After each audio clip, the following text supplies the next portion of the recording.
जनाब संजय राऊत यांनी आज देवेंद्रजी फडणवीस साहेबांना रामरक्षा आंदोलनामध्ये सहभागी होण्याचं आवाहन केले। माझं संजय राऊत यांना सवाल आहे की ज्या उद्धवजी ठाकरे यांनी जय श्रीराम म्हणजे हरामखोरपणा असं म्हटलं होतं, त्याबद्दल जर उद्धवजी ठाकरे नाक घासून माफी मागणार असतील तर देवाभाऊ देखील रामरक्षा आंदोलनामध्ये सहभागी होतील। ज्या काँग्रेसनं प्रभू रामचंद्रांचं अस्तित्व नाकारलं, त्या काँग्रेसच्या मांडीला मांडी लावून बसून उद्धव ठाकरे यांनी राजकारण केलं, त्याबद्दल उद्धवजी ठाकरे आणि संजय राऊत नाक घासून माफी मागणार असतील तर देवाभाऊ देखील रामरक्षा आंदोलनामध्ये सहभागी होतील।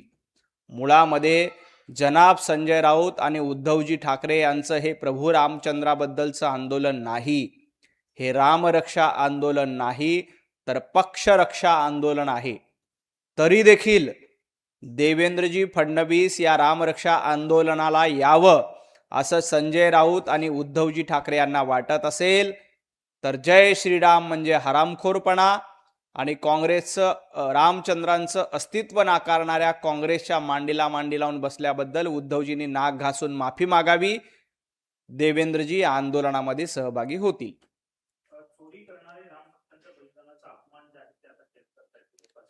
मुळामध्ये संजय राऊत, तुम्ही सातत्यानं प्रभू रामचंद्रांचा अपमान केला, प्रभू रामचंद्रांचं अस्तित्व नाकारलं। एवढंच नाही तर मंदिर वही बनाएंगे तारीख नहीं बताएंगे म्हणून राम मंदिर आंदोलनाची खिल्ली उडवली। काँग्रेसच्या सांगण्यावरनं राम मंदिराच्या प्राणप्रतिष्ठापना सोहळ्यासाठी उद्धवजी ठाकरे गेले नाही। उद्धवजींना तेव्हा लाज वाटली नव्हती का? संजय राऊतांना तेव्हा लाज वाटली नव्हती का? आज हे रामरक्षा आंदोलनाच्या नावाखाली ढोलकी वाजवतायत, ढोंग रचतायत, परंतु राम मंदिर आंदोलनाच्या वेळी उद्धवजी ठाकरे कुठे होते? संजय राऊत कुठे होते? संजय राऊत, तुमच्या माहितीसाठी राम मंदिर आंदोलनावेळी देवेंद्रजी फडणवीसांना 18 दिवसाचा तुरुंगवास झाला। ज्या वेळेला बाबरीचा ढाचा पडला त्यावेळेला देवेंद्रजी फडणवीस अयोध्येमध्ये उपस्थित होते। उद्धवजी ठाकरे आणि जनाब संजय राऊत त्यावेळेला कुठे होते? हे कुठेही नव्हते। त्यामुळे खऱ्या अर्थानं ढोंगी कोण आहे तर उभाटा गट आणि संजय राऊत आहेत।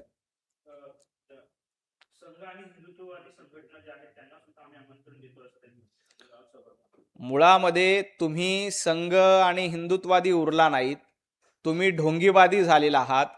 ढोंग रचणं, हिंदूंचा अपमान करणं आणि बाबरीचा ढाचा पाडला याबद्दल ज्यांनी माफी मागितली, ज्यांनी सांगितलं की बाबरीचा ढाचा पाडला त्याबद्दल आम्हाला खेद वाटतोय, असं ज्या पक्षांनी सांगितलंय त्यांनी हिंदुत्ववादी संघटनांचं नाव घेऊ नये, त्यांनी राष्ट्रीय स्वयंसेवक संघाचं देखील नाव घेऊ नये।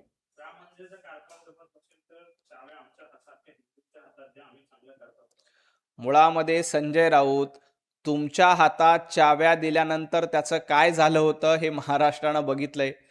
पत्राचाळीच्या चाव्या संजय राऊतांच्या हातामध्ये दिल्या, करोडो रुपयाचा घोटाळा संजय राऊतांनी केला। कोविडच्या काळामध्ये महाराष्ट्र चालवण्याच्या चाव्या संजय राऊत तुमच्या हातामध्ये दिल्या होत्या। खिचडीमध्ये देखील तुम्ही घोटाळा केला, कफन चोरीमध्ये देखील घोटाळा केला। महाराष्ट्र चालवण्यासाठीचा कारभार आणि त्याच्या चाव्या उद्धवजी ठाकरेंच्या हातामध्ये दिला। रोज 100 कोटी वसुलीचं टार्गेट यांनी दिलं। त्यामुळं तुमच्या हातात चाव्या दिल्यानंतर महाराष्ट्र कसा लुटला, मुंबई कशी लुटली हे देशाने बघितलंय। आणि संजय राऊत काय म्हणतात की आमच्यासारख्या हिंदुत्वाच्या ताब्यात। संजय राऊत, तुमचा आणि हिंदुत्वादाचा संबंध काय? बाळासाहेब ठाकरे यांचे विचार पायदळीत उडवले, बाळासाहेबांचं हिंदुत्व सोडून दिलं आणि आता तुम्ही सांगतायत की आमच्यासारखं हिंदुत्व। संजय राऊत, तुमचं हिंदुत्व नाही, तुमचं हिंदुत्व कधीच संपलेलं आहे। ज्या पद्धतीनं दुतोंडी गांडूळ असतो तशा पद्धतीनं संजय राऊतांची भूमिका आहे। ते दुतोंडी गांडूळ आहेत हे महाराष्ट्राला माहिती आहे।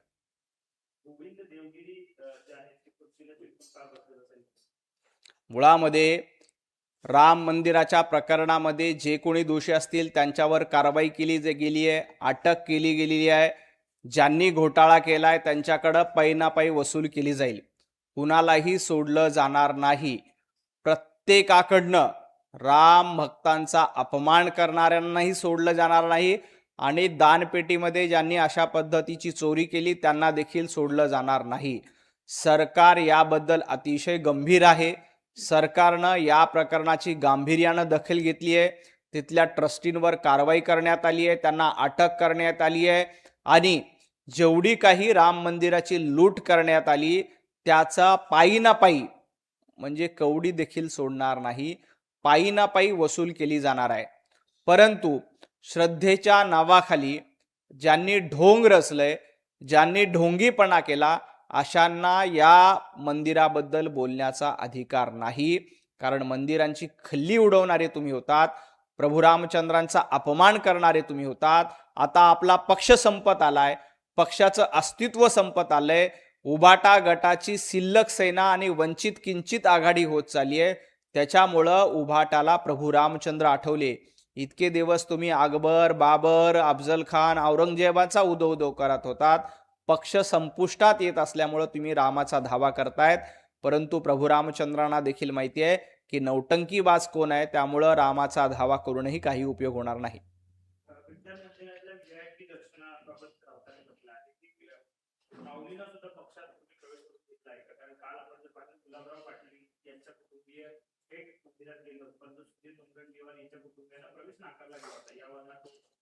मुळामध्ये विठू माऊलीबद्दल अशा पद्धतीचे शब्द वापरणं संजय राऊतांना लाज वाटली पाहिजे. विठू माऊली समस्त वारकऱ्यांची आराध्य देवता आहे. महाराष्ट्राचं आराध्य दैवत म्हणजे पंढरीचा विठुराया आहे.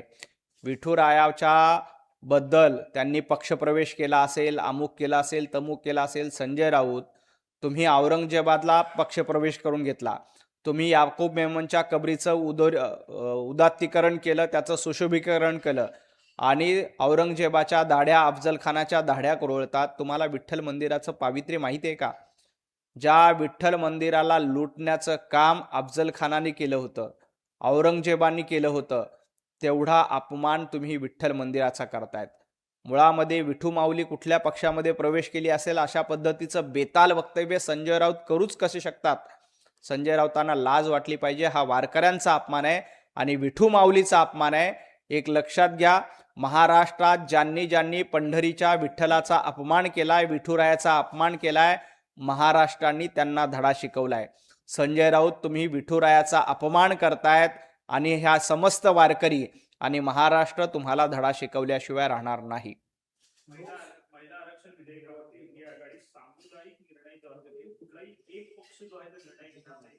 मुळामध्ये संजय राऊत, इंडिया आघाडीचं अस्तित्व तरी उरले का? इंडिया आघाडीच्या ठिकऱ्या उडालेल्या आहेत. संजय राऊतांना एवढंच सांगायचंय, काल सुप्रियाताईंनी आपली भूमिका स्पष्ट केली.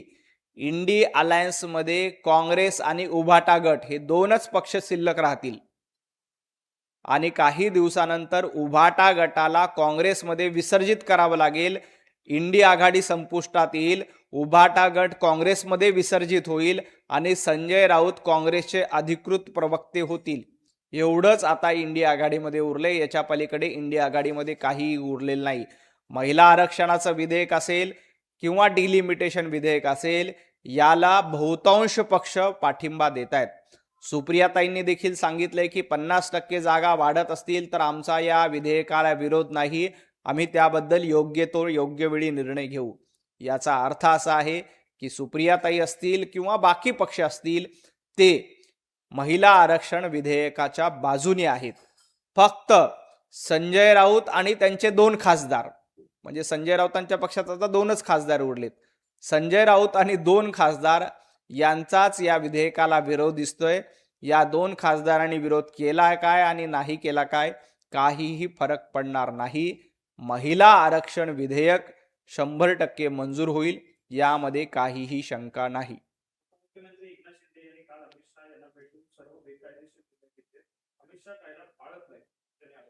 मुळामध्ये कायद्याची भाषा संजय राऊतांनी करू नये आणि उद्धवजींनी देखील करू नये. कायदा काय असतो हे अमित भाईंना माहिती आहे. 370 कलम रद्द करून कायदा कसा चालवतात, ट्रिपल तलाक रद्द करून कायदा कसा अंमलबजावणी केले जातो आणि बांगलादेशच्या जमिनीवर फेन्सिंग करून देशच्या जमिनीवर फेन्सिंग करून कायद्याचं राज्य कसं आणायचंय, काश्मीरमधली दगडफेक रोखून कायदा सुव्यवस्था कशी टिकवायची, हे अमित भाईंनी देशाला दाखवून दिले. अमित भाई सच्चे देशभक्त आहेत. ते कायदेशीर मार्गाने चालवतात. तुमच्यासारखं बेकायदेशीर वागणूक करणं, मंत्र्यांना अटक करणं, पत्रकारांना अटक करणं, लोकांची घरं पाडणं, 100 कोटी वसुली करणं, हा धंदा संजय राऊत आणि उद्धवजींचा आहे. त्यांनी इतरांना शहाणपण शिकवू नये.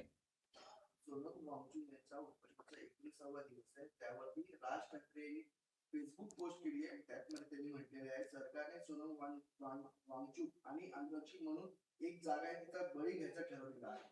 आमच्या बीडचे अभिनेते ज्यांना महाराष्ट्रामध्ये अतिशय लोकप्रियता आहे असे मकरंदजी अनासपुरे यांचा एक चित्रपट आहे, गल्लीत गोंधळ आणि दिल्लीत मुजरा. मला वाटतं याच्या पलीकडे याचं वर्णन करता येणार नाही. मकरंद अनासपुरेंचा अतिशय उत्तम चित्रपट आहे. गल्लीत गोंधळ आणि दिल्लीत मुजरा अशी अवस्था त्यांची झालेली आहे. त्यांनी या प्रकरणावर न बोललेलं बरं. सोनम वांगचुक यांच्या उपोषणाबद्दल दिल्लीत योग्य तो निर्णय घेतला जाईल, त्याबद्दल इतरांनी काळजी करू नये. आपल्या गल्लीत जो गोंधळ सुरू आहे तो त्यांनी बघावा.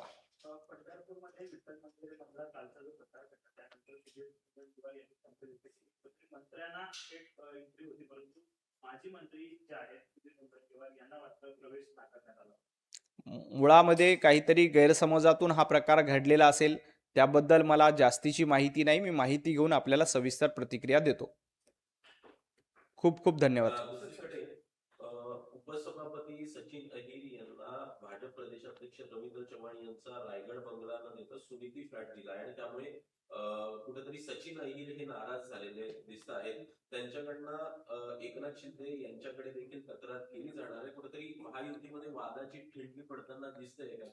एकूणच नाराजी नाट्य दोन्हीकडे दिसतात. अशा छोट्या गोष्टीवरून कुठेही महायुतीमध्ये नाराजी नाट्य होण्याचं कारण नाही. बंगले अलॉट करणं हे सामान्य प्रशासन विभागाचं काम असतं. मुख्यमंत्री देवेंद्रजी फडणवीस साहेबांच्या अखत्यारीत हा सामान्य प्रशासन विभाग काम करतो. त्यामुळं यावर तोडगा काढला जाईल. कुठेही या गोष्टीवरून महायुतीमध्ये मतभेद होतील अशी स्वप्न काही लोक बघत असतील तर त्यांना स्वप्न बघण्याचा पूर्ण अधिकार आहे. अशा गोष्टीची स्वप्न ही वर्षानुवर्षी ही लोक बघतायत की महायुतीमध्ये ठिणगी पडावी, मग त्यात आमचं काहीतरी भलं व्हावं, अशी अपेक्षा करणं हे मुंगेरी लाल के हसीन सपने आहेत. काही काळजी करू नका. सचिन अहिर असतील, एकनाथजी शिंदे असतील, आम्ही सगळे एकत्रपणे काम करतोय. अशा पद्धतीच्या ठिणग्या टाकल्याने काहीही होणार नाही. जनता एकनाथ शिंदेच्या पाठीशी आहे, त्यांचं राजकीय महत्त्व जे आहे भाजप तसा प्रयत्न करणार नाही, पण भाजपकडून सतत प्रयत्न करण्यात आला तर जनता सुद्धा खपून घेणार नाही, असे विधान सुधीर मुनगंटीवार. सुधीर भाऊ मुनगंटीवार आमचे ज्येष्ठ नेते आहेत. भारतीय जनता पार्टीची कार्यपद्धती सुधीर भाऊंना देखील माहिती आहे आणि सुधीर भाऊंनी त्यातही स्पष्ट सांगितले की भारतीय जनता पार्टी कुठेही एकनाथजी शिंदे यांचं महत्त्व कमी करत नाहीये. उलट जेव्हा एकनाथजी शिंदे भारतीय जनता पार्टी सोबत आले, भारतीय जनता पार्टीचे 105 आमदार असताना देखील भारतीय जनता पार्टीने एकनाथजी शिंदे यांना मुख्यमंत्री केलं.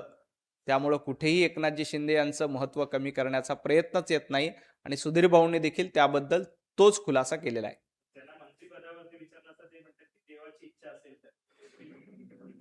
नाही, सुधीर भाऊंच्या मंत्रिपदाबद्दल योग्य वेळी केंद्रीय पार्लमेंटरी बोर्ड आमचा निर्णय घेत असतो आणि मंत्री कुणाला करायचा हा सर्वस्वी अधिकार मुख्यमंत्र्यांचा असतो.